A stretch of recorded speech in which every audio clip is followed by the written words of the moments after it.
Šobrīd Rucavas novada doma jau no 7. jūnija vada atstādinātās domas priekšsēdētājas vietnieks Romārs Timbra.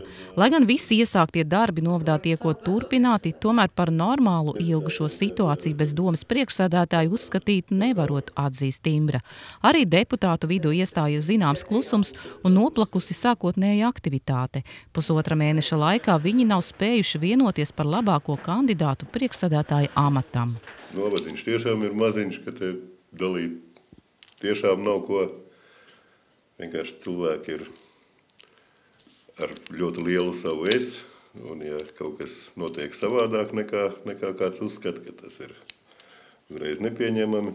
Personīgās ambīcijas un izteikta līdera trūkums Rucavas novadam bieži vien traucējas pieņemt izšķirīgus politiskus un saimnieciskus lēmumus. Divus sasaukumus Rucavas doma savulaika vadījis tagadējais deputāts Jānis Veits, kurš iespējams varētu būt viens no reālākajiem kandidātiem. Tiesa gan viņš to pagaidām neapstiprina, ne arī noliedz. Labas vietas nekāda tukšas nepaliek. Jūs taču zināt.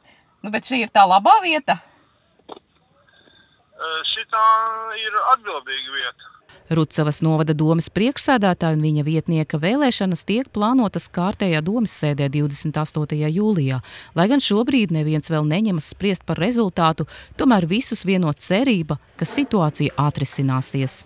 Es, protams, ceru, ka saprāts dominēs un ambīcijas tiks pieklusinātas, un mēs ar kolēģiem nonāksim pie risinājuma, bet pilnas pārliecības man par to nav. Visticamāk nonāksim pie tā, ka mūsu vietā lems kāds cits, bet tā būs mūsu pašu neprasme saimniekot. Rucavas novada domas deputātiem nevēlāk kā līdz 6. augustam jāievēl priekšsēdētājs. Pretējā gadījumā saskaņā ar likumu Saima var atlaist esošo domi. Selga Dreimane, Edvīns Sveilis, Aizputes televīzija.